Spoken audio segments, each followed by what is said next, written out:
kita akan menganalisis kebiasaan makan ikan suwangi yang betina dulu nih. Kita sediain tabel seperti ini dulu, lalu kita cari beberapa informasinya. Seperti kita menggunakan contoh perhitungannya yaitu volume, lalu ada FI, lalu ada OI, ada IP atau indeks preponderance, ada PIB, serta ada PIB kuadrat. Nah, selanjutnya kita akan mencari volumenya dulu nih guys. Jadi volume itu merupakan total dari ketiga ulangannya. Ada B1 ditambah B2 ditambah B3. Nah, di tabel sudah diketahui karena kita sudah mencarinya. Di basilaria itu ketemunya 0,0020.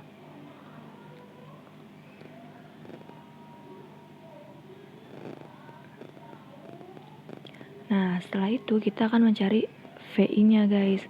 Dari V dibagi sigma V dikali 100. Nah, untuk V-nya itu kita dapatkan dari 0,0020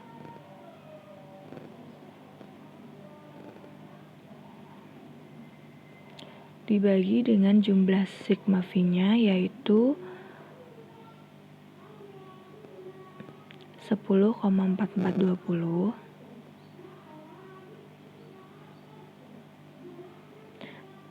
dikalikan dengan 100.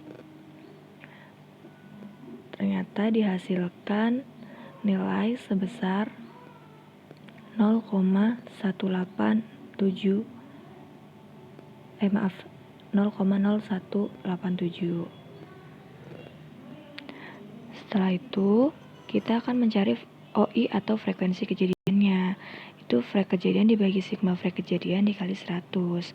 Nah, frekuensi kejadian ini kita lihat dulu nih guys. Di ketiga-tiga ulangannya ini ada nggak sih organisme itu? Kita ambil contoh dari basilaria. Nah, ternyata ada nih. Berarti dimasukin ke rumus itu 3/3 dikali 100%.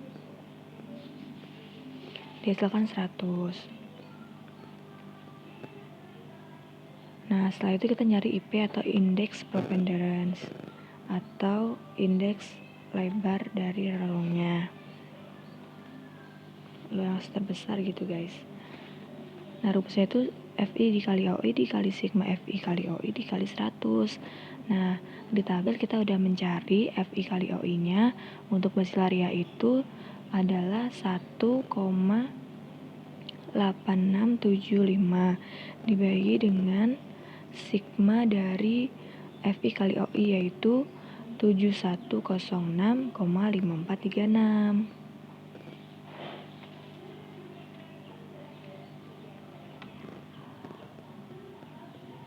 dikalikan 100. Ternyata dihasilkan nilai sebesar 0,002. Nah, setelah itu kita nyari PIB nih. PIB itu rumusnya dari total persentase organisme dibagi dengan sigma total persentase organisme dikali 100. Nah, itu kita lihatnya dari nilai VI-nya guys. Nah, dari basilaria itu 0, dibagi sama 100 dikalikan 100. Nah, dihasilkan nilai sebesar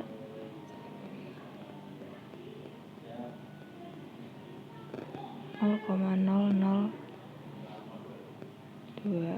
Itu maaf ya guys, yang bagian IP itu ternyata bukan 0,002 tetapi 0,026.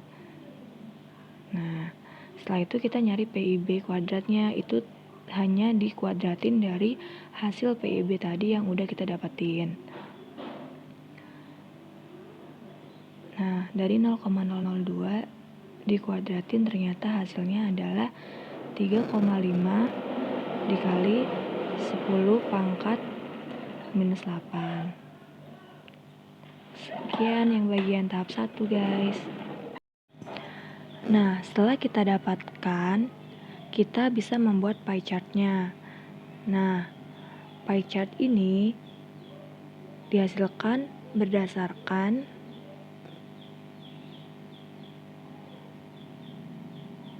nilai IP dan jenis makanan.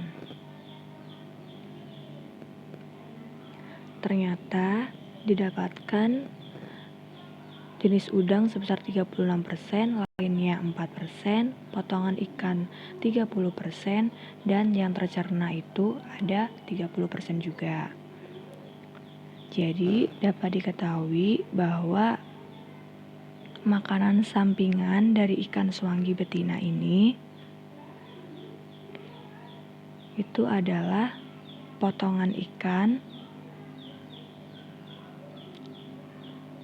dan udang. Dan untuk makanan tambahannya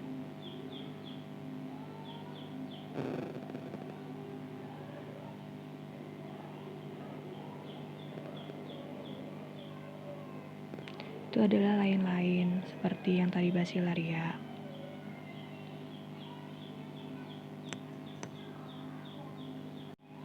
Nah, setelah itu kita dapat mencari luas relung ikan suanggi. Kita mencari betina dan yang jantan. BI-nya itu 1 per sigma PIB kuadrat. Nah, PIB kuadrat kan tadi udah dicari. Nah, untuk totalnya itu ada 0,303. Lalu kita masukin ke rumus. 0,303 sama dengan 3,3. Nah, untuk yang BA-nya itu 3,3 dikurang 1 dibagi 14 dikurang 1. Hasilnya itu 0,1769.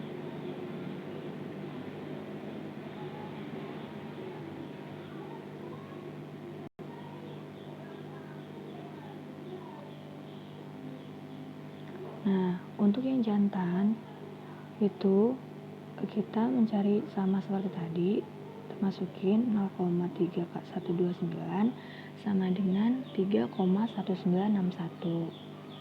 Untuk BA-nya 3,1961 dikurang 1 dibagi 10 dikurang 1 karena ada 10 ya guys, sama dengan 0,24.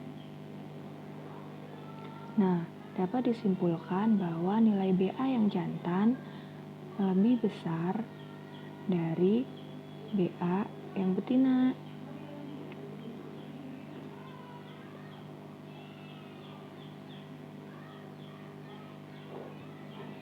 Nah, hal itu dapat dikatakan bahwa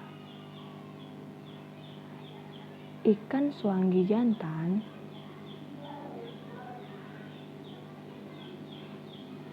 lebih dapat memanfaatkan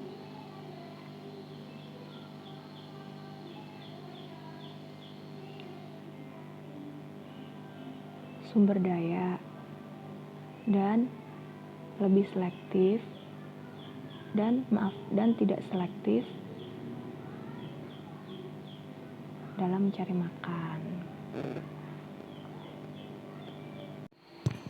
Selanjutnya kita akan mencari nilai dari tumpang tindih ikan suanggi ya guys.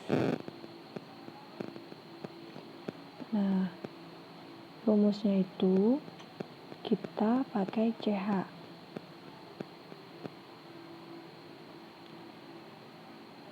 Dua sigma PIJ dikali PIB dibagi sigma PIJ kuadrat plus sigma PIB kuadrat. Nah, PIJ-nya itu kan tadi udah dicari guys. Nah, PIB kali PIJ-nya totalnya itu ada 0,2029 dibagi sigma PIJ kuadrat itu ada di atas dan udah dijumlahin 0,329, lalu PIB kuadratnya itu 0,303. Setelah itu kita masukin ke rumus 0,3129 ditambah 0,303 sama dengan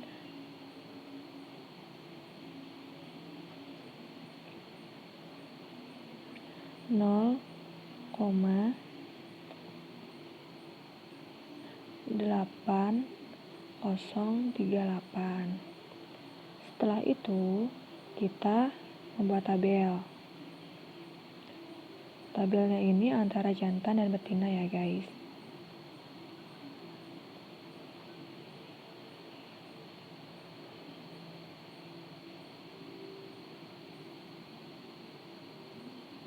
Nah, setelah seperti ini, kita pakai nilai acuan 1 untuk menentukan dia itu saling bersaing mencari makan atau enggak gitu. Nah, ternyata yang didapatin itu nilai tersebut mendekati 1, yang artinya persaingan antara jantan dan betina dalam mencari makan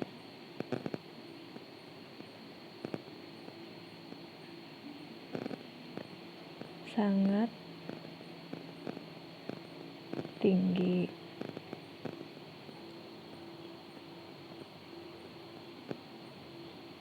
Gitu guys. Selanjutnya, kita akan mencari panjang usus relatif. Nah, kan semuanya udah ada di tabel, ada PT, volume, ada panjang usus atau PU, terus ada juga panjang usus relatif. Nah, rumusnya itu PU per PT kan.